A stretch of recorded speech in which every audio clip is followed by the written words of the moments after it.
이번 주 5주차 파라샤 하이에이사라라고 하는 요것의 토라, 모세액을, 토라 그러면은 율법을 말하는 것이고, 특별히 토라 그러면 모세오경을 말하는 것입니다. 히브리어로 토라 그러면 모세오경. 그래서 모세오경 중에 이제 창세기를 우리가 지금 읽고 있는데, 창세기 23, 24, 25장을 읽는 그런 주간이에요. 그 중에서 25장을 한번 보겠습니다. 5절부터 8절까지 4계절을 보겠습니다. 아브라함이 죽습니다. 실은 이번 주 파라샤의 처음 시작이 사라의 죽음으로 시작입니다. 사라도 죽고 이제 끝부분에 아브라함도 죽는 이야기가 나와요. 그래서 다 죽는구나.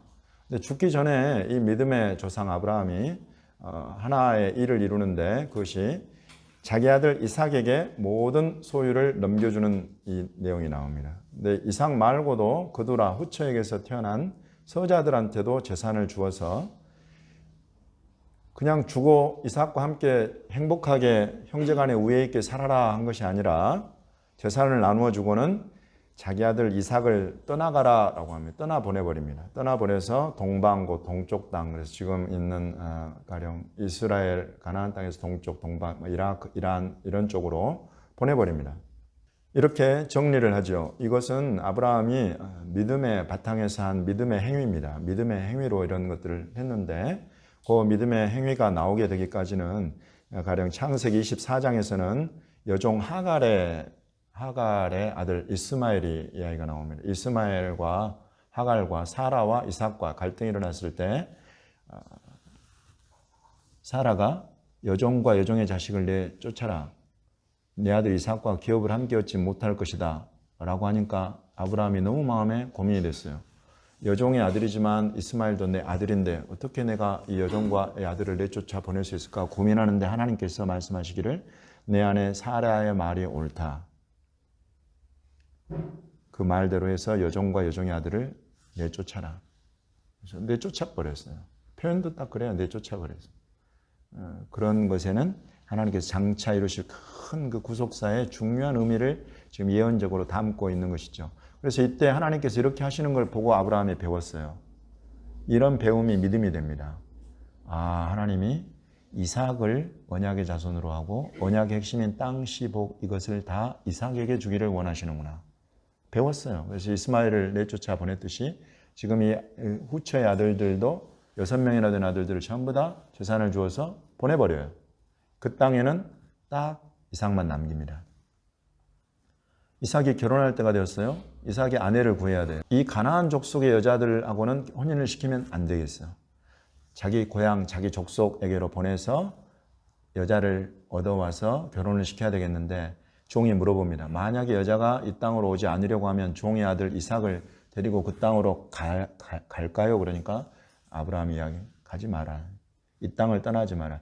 하나님께서 그 땅을 떠나서 나와 후손에게 주시겠다고 하신 땅이 이 땅이니 이 땅을 떠나서 아들을 그곳으로 데려가지 마라. 결정을 탁 내려줍니다. 이런 형태 가운데에서 이 땅을 이삭으로 하여금 지키고 있게 하고 그 외에 다른 모든 아들들은 다 떠나버려요. 여러분, 이런 것이 믿음이에요. 이런 게 믿음. 중요한 믿음의 원리가 보이죠. 저와 여러분에게 기업으로 주신 것이 무엇인지를 알면 그 기업을 상속받기 위해서 합당치 않은 것들을 다 잘라내고 쳐내는 것이 믿음의 행위다 하는 것을 우리에게 가르쳐 줍니다. 이걸 배우는 거예요. 우리가 아주 중요한 것을 가르치고 있습니다. 우리 하프타라 선지자들의 글을 보겠습니다. 이번 주에 하프타라 선지자들의 글은 다윗을 다루고 있습니다. 열왕기상 1장입니다. 1장 23절부터 30절까지입니다. 이 상황은 아도니아가 왕의 신하들 중에 제사장과 군대장관과 또 왕자들을 데리고 엔로겔이라는 곳으로 내려가가지고 그곳에서 소와 송아지와 양을 잡고 잔치를 크게 배설하고 그곳에서 아도니아 왕은 만세수를 하옵소서 자기가 스스로 왕이 되는 그런 지금 장면이에요. 이곳에 나단과 바세바가 등장해서 정말로 이 다윗 왕이 허락한 일입니까 하고 다윗 왕 앞에서 확인을 합니다. 다윗 왕이 이제 여기 열왕기상 1장을 보면 나이가 많아서 이제 곧 죽을 때가 된 거예요. 다윗이. 이제는 왕위를 누구한테 이어줘야 할지를 결정해야 되는 그런 때인 거죠. 그 아도니아가 그렇게 한 이야기를 듣고는 바로 다윗이 나단과 밧세바 앞에서 내가 전에 맹세한 대로 내 뒤를 이어서 왕이 될 자는 솔로몬이다. 그러니 너희는 이렇게 하라 하면서 솔로몬과 나단과 또 제사장 사독과 그리고 군대 장관들 중에 브나야 이런 사람들을 모으고 신하들을 모으고 기혼샘으로 내려가서 그곳에서 솔로몬 왕은 만세수를 하옵소서 하게 하고 솔로몬 왕으로 등극을 시키고 뿔나팔 쇼파르 소리를 막 불면서 이 다윗 왕궁으로 올라오게 하죠. 그러니까 주변에 있던 모든 예루살렘 성 백성들이 다 듣고 오면서 야 솔로몬이 드디어 다윗 왕이 왕으로 세우는구나 이러면서 함께 즐거워하면서 막 나팔 불면서 가니까 아도니아 쪽 사람들이 그곳에서 듣고는 놀래가지고 이게 무슨 소리냐 하고 보니까 이제 사람이 내려가서 다윗 왕이 솔로몬을 왕으로 앉혔소. 당신들이 이제 큰일 났어. 이런 소리를 그런 장면을 정하고 있는. 다윗도 죽고 이 세상을 떠나기 바로 직전에 자기의 왕위를 물려주되 하나님이 자기에게 감동해 주신 바대로 솔로몬이라는 이 사람을 왕으로 세우고 다른 모든 어지럽히는 것들을 다 한꺼번에 정리를 딱 해주고 그리고 떠나는 거예요. 다윗 왕의 계보를 잇는 자는 이스라엘의 왕 메시아로서 하나님의 나라의 왕 메시아 그것과 직결되는 그런 일이기 때문에 다윗 왕의 왕위를 잇는 것이 사람의 뜻대로나 어떤 다른 왕자들 자기들의 생각대로 주고받을 수 있는 자리가 아니다. 이것은 하나님의 뜻대로 결정되어야 되는 자리인 것을 다윗 왕은 확신했고 그 자리에 설 것이 솔로몬인 것을 알고 솔로몬을 딱 세워버리는 것입니다.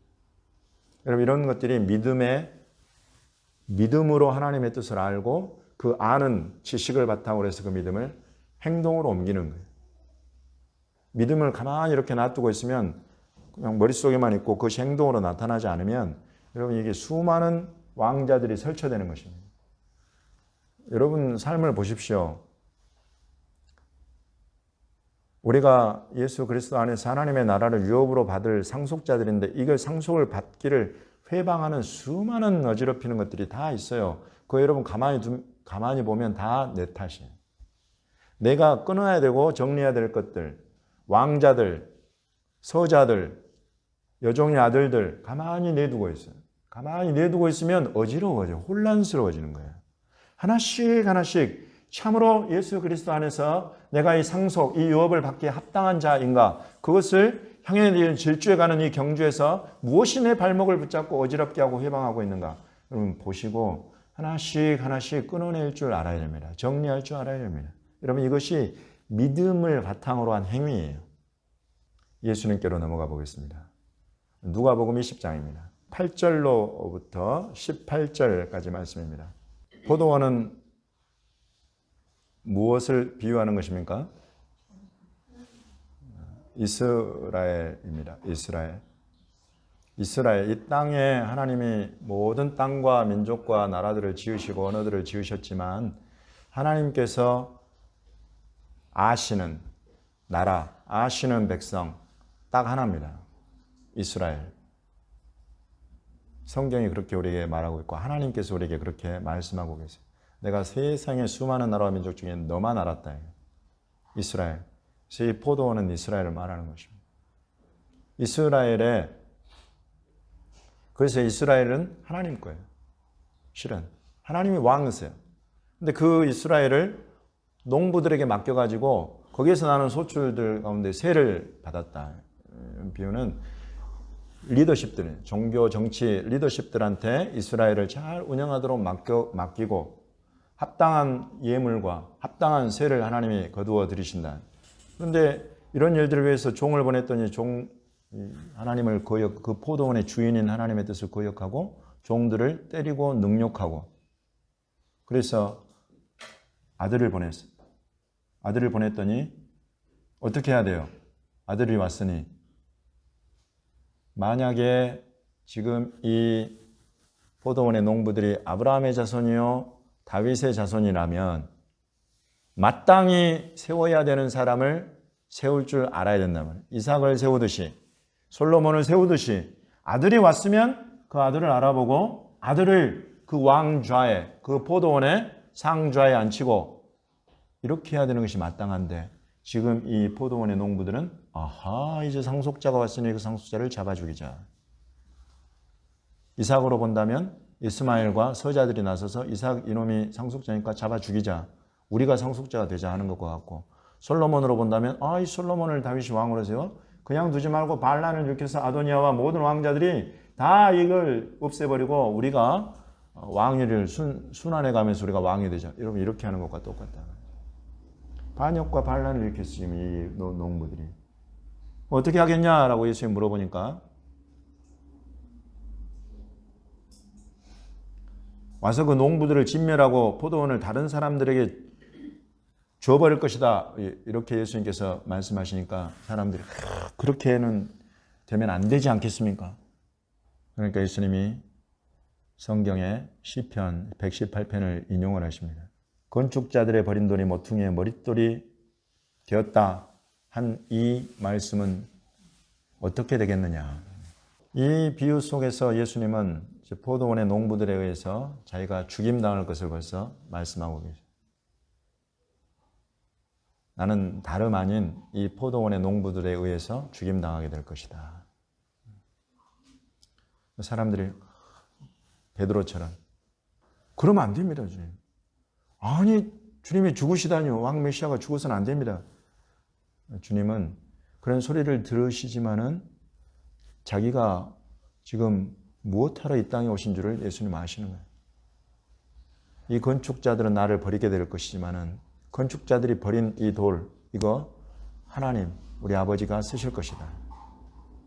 모퉁이의 머릿돌로 나를 쓰실 것이다. 이런 말씀을 딱 하시면서 갈 길 가버리시는 거예요. 그러면서 이게 끝에 한 말씀을 더 붙이십니다. 이 돌 위에 떨어지는 자는 깨어지겠고 이 돌이 사람 위에 떨어지면 그를 가루로 만들어 흩으리라. 여러분, 어떤 자가 되고 싶으세요? 이 돌 위에 떨어지는 자가 되고 싶습니까? 이 돌이 내 위에 떨어지는 그런 사람이 되고 싶습니까? 실은요, 두 사람 다 되면 안 돼요. 이 돌 위에 떨어지는 자가 되어서도 안 되고 이 돌이 와서 나를 쳐버리는 그런 사람이 돼서도 안 됩니다. 돌 위에 떨어지면 깨어진다 그러잖아요. 뼈가 그냥 다 탈골되고 깨져버린다. 여러분, 이런 사람 되고 싶으세요? 큰 부상을 내니 거의 이건 거반 죽은 거나 다름없이 되어버려요. 이 돌이 사람 위에 떨어져 버리면 그를 그냥 가루로 만들어서 흩어버린다. 완전히 형체가 없이 사라져버려요. 쾅 쳐버려. 이건 심판을 말하는 것이죠.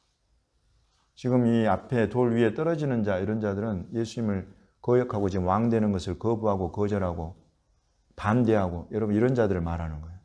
그러나 예수님이 이 돌이 되어서 쳐버리는 그런 사람, 끝까지 회개하지 않고 우상을 섬기며 우상 숭배자로 표현되는 그런 이건 무엇을 배경으로 하고 있냐면 다니엘서를 배경으로 하고 있어요.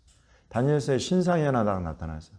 신상에 발가락, 발 이런 데 보면 철과 진흙과 이런 게 있는데 이 신상에 사람의 손으로 하지 않은 돌 하나가 나타나서 이걸 쳐버리니까 이게 다 무너져 버리고 이 친 돌은 온 땅에 가득해졌다. 이 돌이 바로 예수 그리스도예요. 이걸 바탕으로 하고 있는 거예요. 이 돌 위에 떨어지는 자는 깨어진다. 여러분, 이런 표현은 이사야서 8장과 26장을 바탕으로 하고 있어요. 8장과 26장에는 하나님께서 이스라엘 앞에 돌을 두는데 그 돌에 걸려 넘어지는 자들이 있다. 돌에 걸려가지고 그냥 돌에 다 팍 찌어버려요. 거치는 돌, 넘어지는 바위, 그런 돌을 두신다. 근데 그것이 누구를 대상으로 하면 이스라엘 집을 대상으로. 이스라엘이 반드시 걸려 넘어지게 된다. 이 돌에. 지금 여기 포도원에 나온 포도원 농부들 말하는 거예요. 여러분, 이것이 전부 다 하나님의 뜻과 계획 안에 있고 예수 그리스도 우리 주님은 이런 아버지의 뜻과 계획을 너무나 잘 알고 오셔서 나는 죽음 당하게 될 거다. 그러나 이 일은 무엇을 이루기 위한 것이냐면 이 이사야가 예언하고 다니엘이 예언한 이런 일들을 이루는 것이 되는다. 이렇게 말씀하시는 거죠. 여러분 걸려 넘어지고 싶으세요? 이 돌에? 아유, 이스라엘로 충분해. 걸려 넘어져 2000년 동안 고생한 거 보세요. 거기 또 따라가고 싶냐고. 여러분 이 신상을 쳐버린 돌을 보십시오.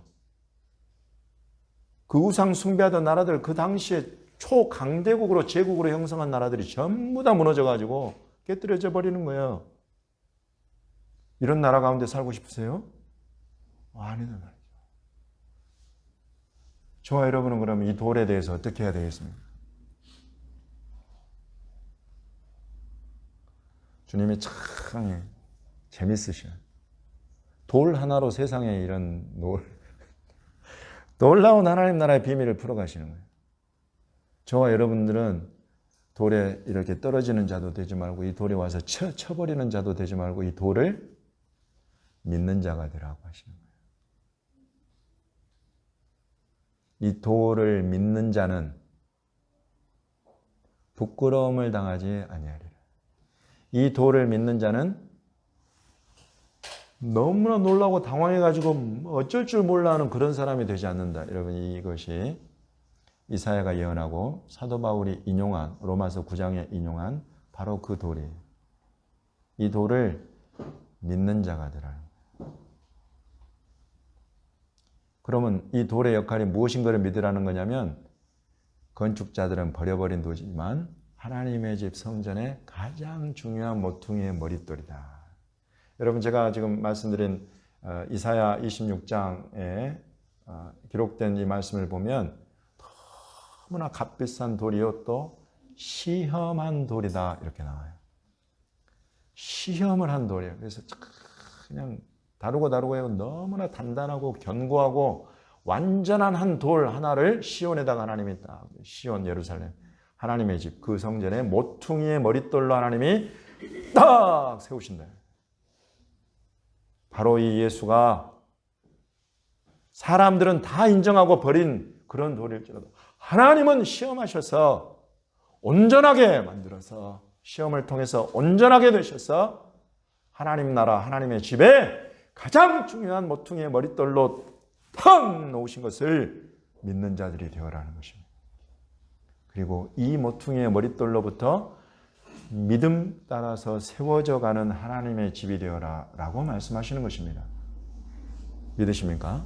그럼 이것이 성경을 풀어서 제가 여러분들에게 좀 설명해 드리는 저와 여러분이 어떻게 하나님의 집으로 세워져 가게 되었는가, 그것도 흔들리지 않을, 무너지지 않을 그런 집에 하나의 성전으로 지금 함께 세워져 가고 있는가를 말씀드리고 있는 것입니다. 저와 여러분이 돌 재질이 좋아서가 아니에요. 금강석, 다이아몬드 이런 것이 아니에요. 우리는 다 깨어지기 너무나 쉬운 사기그릇, 질그릇. 그렇지만은 우리를 떠받들고 있는 이 성전의 기초석, 이것이 결코 흔들리지 않고 어떤 시험에도 요동하지 않고 넘어가지 않는 확실한 이 돌 위에 지금 너희 한 사람 한 사람이 서가고 있는 것을 믿는 자가 되라 라고 지금 말씀하시는 겁니다. 믿는 자는 부끄러움을 당하지 않을 것이다. 수치 가운데 자기 스스로도 부끄러워하고 다른 사람이 보기에도 부끄러워하고 이런 사람 되지 않는다. 반드시 되지 않는다. 주님의 약속인 것입니다. 베드로전서 2장 4절부터 12절까지 이 돌에 대해서 처음 베드로가 교회를 가르치는 것은 이 예수는 보배로운 산 돌이다. 그래서 너희가 이 예수 그리스도를 믿는다는 것은 너희도 이 보배로운 산 돌과 같이 신령한 집으로 함께 세워져 가고 있는 것을 믿는 것이다. 그러면 너희가 신령한 집으로 세워져 가고 있다는 것은 그 안에 신령한 집, 하나님의 집, 성령 안에서 세워지는 하나님의 성전으로 세워지고 있다면 너희는 그 안에서 신령한 제사를 드리는 거룩한 제사장이 되는 것이 마땅하다. 이렇게 가르치는 것입니다. 그러면서 제가 조금 전에 말씀드린 여러 가지 성경 구절을 다 이야기합니다. 이사야 8장과 26장에 기록된 두 가지 돌에 대해서 이야기를 하고 이스라엘이 걸려서 넘어지게 된 것도 이야기를 합니다. 이렇게 정하신 것입니다. 이스라엘이 순종하지 않고 자기들 생각과 뜻대로 넘어지게 되는 건 하나님의 뜻이다. 네. 그러나 그들이 그렇게 넘어간 것을 보고 너희는 경계를 받아서 믿는 자들이 되어서 너희에게 주어진 이것이 얼마나 귀한 보배로운 것인가를 마음에 확신하고 그를 믿는 믿음 안에서 그들과 달리 거룩한 제사를 드리는 신령한 제사장으로서 신령한 집으로 세워져 가라.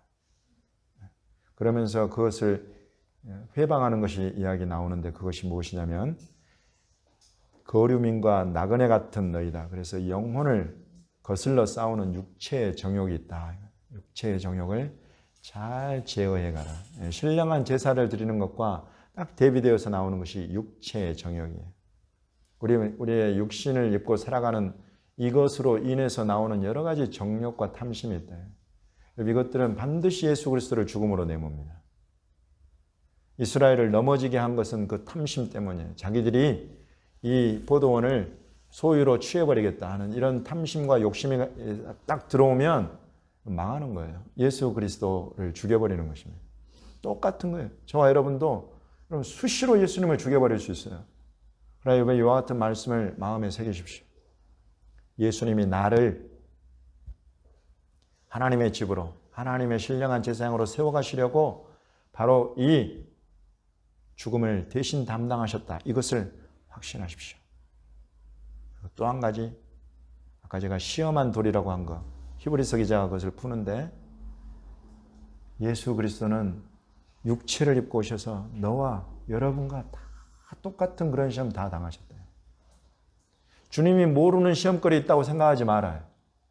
혹시 시험 들어가지고 걸려 넘어지고 어지러워진 자들이 있다면 그 가운데 넘어지지 말아요. 그런 시험 때문에 그런 것 때문에 예수가 널 위해서 죽었는데 예수의 죽음을 헛되게 하지 말아라고 히브리서 기자가 우리를 강력하게 권고하는 것입니다. 시험 받는 자들을 넉넉히 능히 도우실 수 있는 분이 바로 예수 그리스도시다. 예수 그리스도 말고 어디 딴 데 가서 길을 찾으려고 하지 말아요. 시험 가운데 들었느냐? 그 시험 동일하게 겪고 이겨내신 예수 그리스도 앞에 가면 그가 도와주신다. 그가 이기게 하신다. 그가 반드시 너를 이기게 하시고 치유하시고 온전한 자로 만들어 가신다. 이거 성경이 우리에게 가르침이라 시험한 돌이라는 거 그런 거예요. 이 돌은 네가 지금 밟고 세워져가는 이 돌은 시험한 돌이라니까. 너를 시험한 모든 것들 다 이겨낸 돌이기 때문에 너 시험에 든 자야. 부끄러워가지고 두려워가지고 절망해가지고 뒤로 물러나지 말고 다른 사람이 막 너 그거 보고 손가락질하고 부끄러움도 모르고 너는 계속 그런 짓을 하느냐 그럴 때도 다른 데 어디 갈 거 아니라 바로 이 시험한 돌이신 예수 그리스도 그분 앞으로 나오라. 그분께 도움을 청하라. 반드시 너를 도와주신다.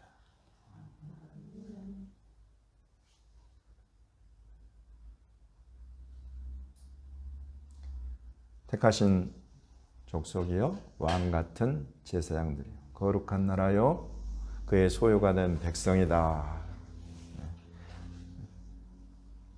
이는 너희를 어두운 데서 불러내어 그의 기이한 빛에 들어가게 하신 이의 아름다운 덕을 선포하게 하려 하십니다. 이런 도를 내 마음에 믿고 그 위에 서가는 사람은 이 돌의 덕을, 이 돌의 완전함을 비로소 선포할 수가 있게 되는 것입니다. 나는 저와 여러분이 씨름하고 막 이 가운데 살고 그 정도 차원이 아니라 이제는 이런 믿음 위에 든든히 서서 시험과 육체의 정욕도 주 예수 그리스도를 힘입어서 이겨내고 서서 이 돌의 아름다운 덕을, 이 보배로운 산돌, 모퉁이돌, 하나님이 시험하여 세우신 이 도를 선포하면서 자랑하면서 증거하는 자들이 되기까지 저와 여러분의 믿음의 분량을 장성하게 세워가시기를 예수 그리스도의 이름으로 간구하고 축복합니다.